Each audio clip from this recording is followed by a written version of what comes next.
अटल बिहारी वाजपेयी उन नेताओं में से थे कि जिन्होंने अपने पार्टी को बहुत ही प्रतिकूल परिस्थिति में उन्होंने पार्टी को खड़ा करने के लिए अपने जीवन के अच्छे साल, युवा साल जो थे वो समर्पित किए। तब परिस्थिति अच्छी नहीं थी,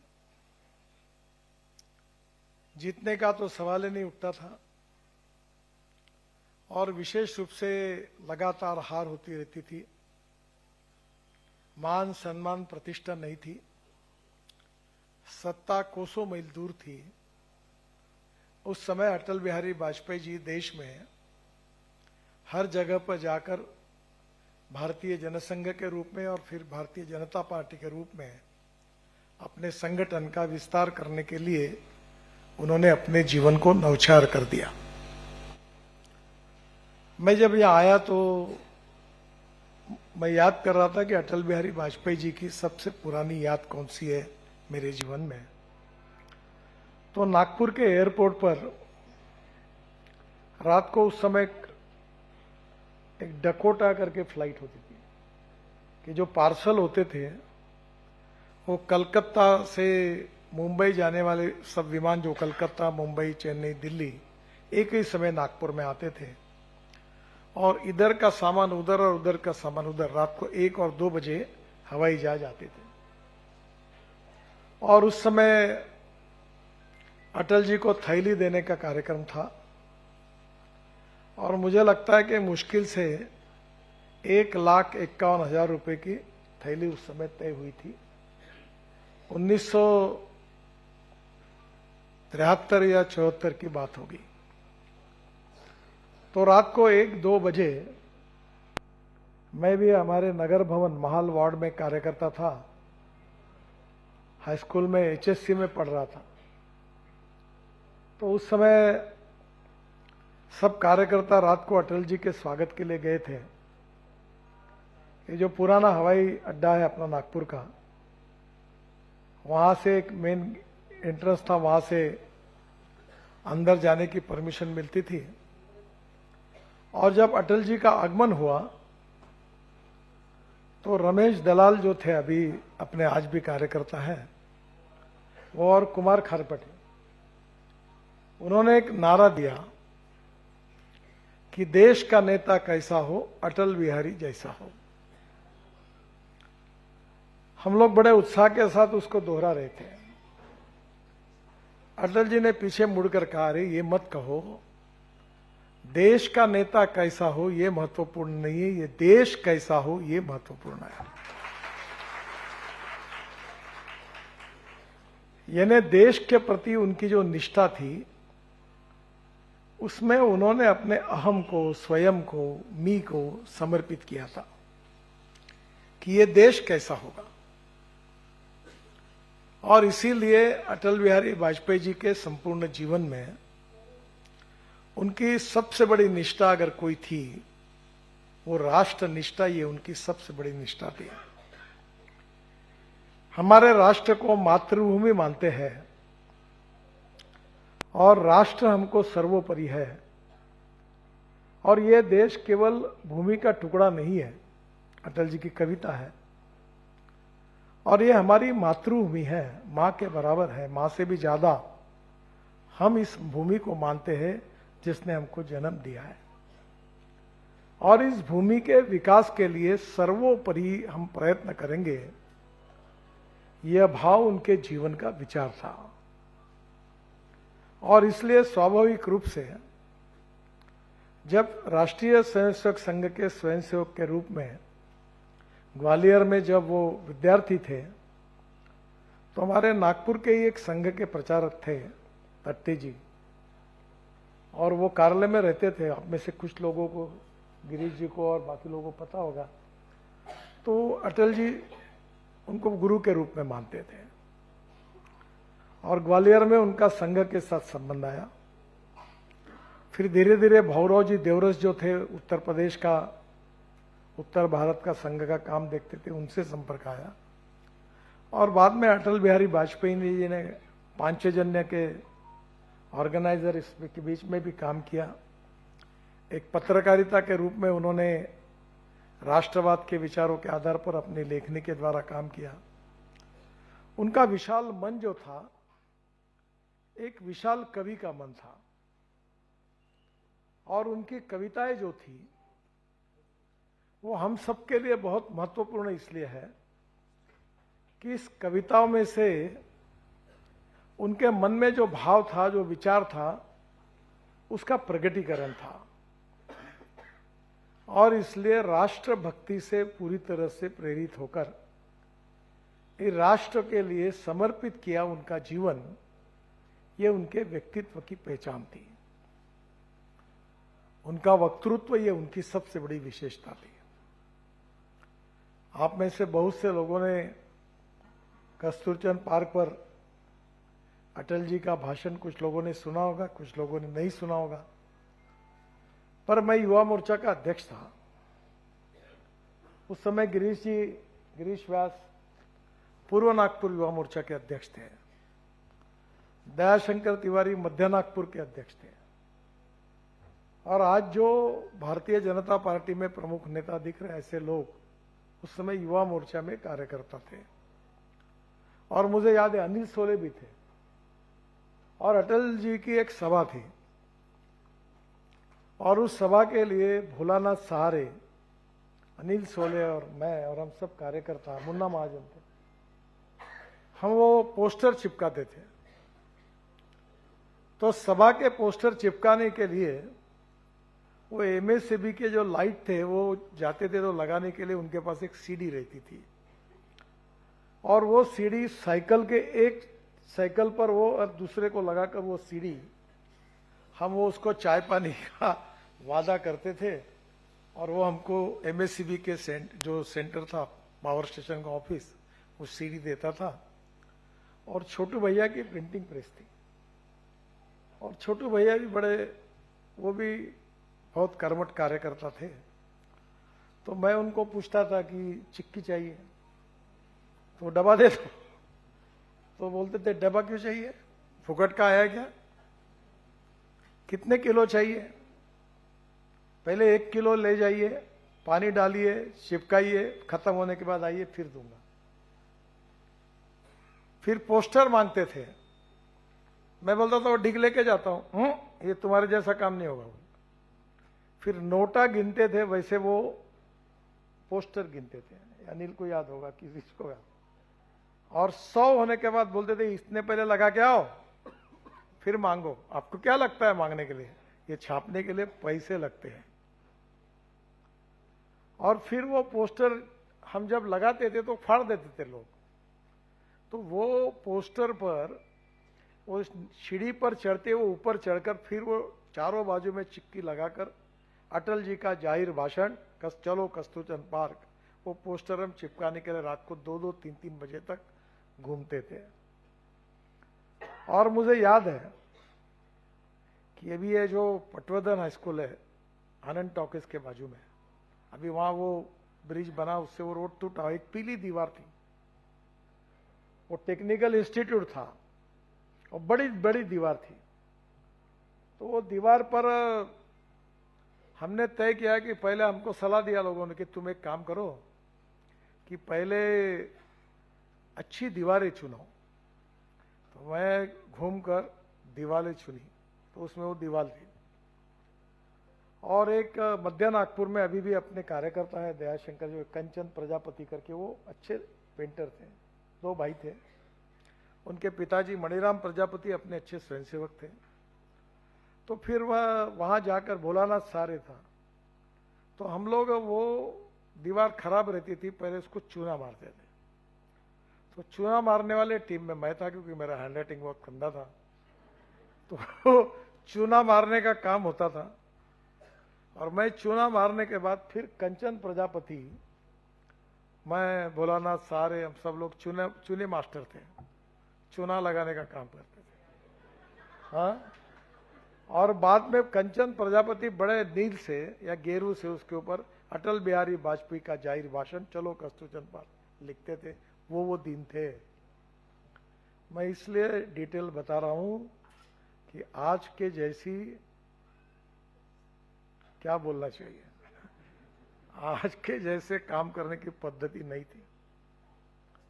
तब गाड़ी नहीं थी पार्टी के पास। एक अध्यक्ष नगर का इसलिए बनाया था कि उनके पास एक बहुत पुरानी एम्बेसडर थी, इस क्वालिफिकेशन पर अध्यक्ष बनाया था, ताकि कोई नेता आए तो अपना गाड़ी लेके आए, डीजल पेट्रोल ना भरा। मेरे समय की बात बता रहा हूं। और उस समय अटल बिहारी वाजपेयी जी के लिए गाड़ी लेकर एयरपोर्ट में, वो एम्बेसडर सफेद रंग की, वो वकील थे, और फिर हम उनको जाते थे, साहब चलिए। फिर वो बोलते थे क्यों, एयरपोर्ट चलो। अरे भाई मुझे बहुत काम है, नहीं चलना पड़ता है।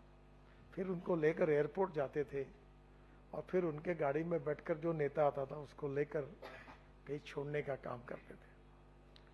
उस परिस्थिति में देश में अटल बिहारी वाजपेयी जी देश में घूमते रहे अनेक बार, और उनके इस सब इसमें भी उनका एक अलग स्वभाव था। मुझे बहुत मौका मिला। एक बार फ्लाइट कैंसिल हो गया, तो रजनी राय और कौशल प्रसाद राय के घर पर रहते थे, तो मैंने जाके बताया अटल जी फ्लाइट कैंसिल हो गया। चलो अच्छी बात है, क्या करेंगे। बोला अटल जी वो मराठी नाटक है। तो उस समय प्रभाकर पणशीकर का और सतीश दुबाशी का एक बेईमान नाटक था। एक बार अटल जी आए थे नागपुर, तो उनको मराठी नाटक बड़े पसंद थे। ती फुलरानी करके नाटक था। तो मैं अटल जी को पूछता था, अटल जी नाटक देखने चले? बोले हाँ बिल्कुल जाएंगे। क्योंकि उनका मराठी भाषा पर भी, सभी भाषाओं पर एक प्रेम था, कवि मन था, और इसलिए उनके पूरे जीवन में, उनके व्यक्तित्व की पूरे देश में नहीं पूरे विश्व में एक अलग छाप पैदा हुई। और जब अटल जी भाषण करते थे तो विरोधी पार्टी के लोग भी सुनने के लिए आते थे। अनेक लोग ऐसे थे, वोट नहीं देते थे, पर अटल जी को सुनने के लिए आते थे और अटल जी का भाषण सुनते थे। और अटल जी की दो विशेषता, दो प्रकरण मैं आपको बताऊंगा। आज मैं देरी से आया हूं, 1 घंटा 10 मिनट मुझे लेट हुआ। इसका कारण मैं जरूर हूं, पर इसका सही कारण अटल बिहारी वाजपेयी है। आप पूछोगे कैसा है, तो एक बार मुझे अटल जी ने अच्छी बात बताई। एक बात नितिन याद रखो, बोले कि घर में जब लोग आते, तुम कितने भी जल्दी में हो, पर उनकी 1 सेकंड 2 सेकंड बात सुन लो, कागज ले लो, पर बिना मिले चले जाना ये कभी नहीं करना। उसको मिले बिना कभी नहीं जाना। अब आज मेरे पास भी खूब लोग आए थे। क्यों आए थे आपको मालूम है? आपके सबके चेहरों पर एक अलग तेज दिख रहा है। बस बात हो गई। साहेबांनी सांगितलं काळजी करू नको, तुझाच विचार होणार आहे। तो चेहरे पर सबके मन में आशा, अपेक्षा और आकांक्षा का एक चेहरे पे भाव था कि जम गया। अब प्रॉब्लम तुम्हारे लिए अच्छा, हमारे लिए दिक्कत का है। एक अनार है, 100 बीमार है। तो अटल जी बोलते थे जो सब कार्यकर्ता जो है, ये इस पार्टी की ताकत है। और ये कार्यकर्ता जो है, जो गरीबी में, भूखमरी में, बेरोजगारी में, प्रतिकूल परिस्थिति में, व्यक्ति के जीवन में दुख सहन करते हुए, अपने गाड़ी में पेट्रोल डालकर, साइकिल में बैठकर लाठियां पुलिस के खाते हुए काम करता है संगठन के लिए, विचारों के लिए, वो कार्यकर्ता ये पार्टी की सबसे बड़ी ताकत है। ये बात अटल जी ने कही, और इसलिए उन्होंने कहा कि कार्यकर्ता सर्वोपरि है। और कार्यकर्ता को हम गुण दोषों के साथ स्वीकार करते हैं। हमारी भाषा में बोलते हैं ये साला मैन्युफैक्चरिंग डिफेक्ट है। उसका स्वभाव नहीं बदलता, और ऐसा होता ही है। एक चित्रपट आया था दादा गोंडके का, ठाम टकल्या भांग पड़ते। तो कोई हर आदमी बोलता है साहब मेरे वार्ड में ऐसी स्थिति है कि बस अब लोग राह ही देख रहे, बोले कि चुनाव कौन से दिन है और कब मुझे चुन कर भेजे। इधर लोगों को पूछे तो लोग बोलते तुमको दूसरा कोई मिला नहीं क्या, ये नाम। हर आदमी को ये लगता है, ये जनता भी बड़ी होशियार है, वो सबको कहती है बस बस तुम्हारे पीछे हम हैं। और आजकल पार्टी की स्थिति भी अच्छी है, चाय पानी नाश्ता हमने भी ये एंजॉय किया है। और डगे के होटल में ऐसे अनेक इच्छुक उम्मीदवारों से चाय चिवड़ा और दूध पीते पीते हमारी आधी जिंदगी गई है। ये गिरीश को पूछो, इसने कितने लोगों से चाय और चिवड़ा खाया। और जाकर वो ढगे का होटल था, वो वहां बैठे वैद्य का दुकान था, बंद पर 10 बजे के बाद। और वो जो बोलता था, एक तो मुझे मिला था, चाय भी खिलाता हूं, चिवड़ा भी खिलाता हूं, खोआ जलेबी भी खिलाता हूं, पर मेरा क्या होगा। हम बोलते थे चिंता मत कर, तू खिला दे सब ठीक होगा। क्योंकि उस समय हमारे लिए सुविधा थी कि हम टिकट देने वाले हैं कि नहीं है उसको पता नहीं था, हमारे हाथ में कुछ नहीं था। वैसे आज भी है ना, बहुत से लोग तंद्रे यहां बैठे हुए, मैं भी तंद्रा हूं। अब लोगों को लग रहा है कि नितिन जी बोलेंगे तो टिकट हो जाएगा, देवेंद्र जी बोलेंगे तो टिकट हो जाएगा। अब ये लगना आपको भी स्वाभाविक है। तो उस समय हम भी उस मौके का फायदा उठाते थे। तो ये कार्यकर्ता जो है उसमें आशा अपेक्षा आकांक्षा रहना गलत नहीं है। अटल जी ने हमको यही बात कही कि जो कार्यकर्ता है उसको लगेगा ही, हर व्यक्ति को लगता है। सभी थोड़ी प्रचारक है, संगठन मंत्री है, तो उनको लगता है कि नहीं मेरे जीवन में मैंने नगर सेवक बनना चाहिए, एमएलए बनना चाहिए, एमपी बनना चाहिए, एक बार बने तो दूसरे बार बनना चाहिए। वैसे होता है। एक मुझे आई थी महिला, मुझे केवल एक बार नगर सेवक बनाइए, अब नाम नहीं बताऊंगा, वो मत पूछे। उसको नगर सेवक बनाया, फिर मेयर नहीं बना पाया, खूब रोने लगी। तो मेरी माँ उस समय थी, बोली इसके पति का निधन हो गया क्या, ये ऐसी क्यों रो रही। नहीं, ऐसा नहीं हुआ, इसको टिकट नहीं मिला, इसके लिए वो नाराज है, ऐसी रोई। फिर मेयर बनाया। अब मेयर बनने के बाद वो भी काम हुआ, अब वो बोली आपको एमएलए बनाओ, और फिर से अभी नगर सेवक के टिकट के लिए तैयारी है आज। तो ये ऐसी भूख है, ये खत्म नहीं होती। और इसलिए आशा आकांक्षा महत्वाकांक्षा स्वाभाविक भी होती है। अटल बिहारी वाजपेयी के मन में भी कभी ये बात नहीं थी कि मुझे ये टिकट दो, यहां से लड़ाओ। पार्टी तय करती थी और पार्टी बोलेंगे वो करते थे। हार भी गए चुनाव, और चुनाव हारने के बाद अटल जी और अडवाणी बाद में हारने के बाद मूड खराब हुआ तो दोनों गए फिल्म देखने के लिए, और फिल्म का नाम था फिर सुबह आएगी। तो जीवन में सामान्य रूप में जो हम सब के प्रॉब्लम है उन्हीं के साथ भी वही थे। और इसलिए सबसे पहली बात है कि इस पार्टी का जो कार्यकर्ता है, जिसने पार्टी के लिए रात दिन काम किया है, और हमारे जैसे हमारी पात्रता कितनी है ये भी प्रश्न है, पर आप सब लोगों के परिश्रमों के कारण, मेहनत के कारण हम में से कुछ लोगों को शिखर पर जाने का अवसर मिला। वो आपके कारण मिला, ये कोई हमारे बदौलत नहीं मिला। कभी कभी हमको लगता है कि हम बहुत शाने हो गए, क्योंकि लोग बोलते हैं बहुत रास्ते बनाए तुमने, बहुत अच्छा किया, फोटो निकालते, तो लोगों को लगता साला हम जरा अपना काम बड़ा अच्छा है। क्या का अच्छा है? हम कितना भी काम करेंगे और मैं चुनाव में खड़ा रहूंगा और आप घर घर जाके मेरे वोट नहीं मांगोगे तो मैं चुन के कैसे आऊंगा?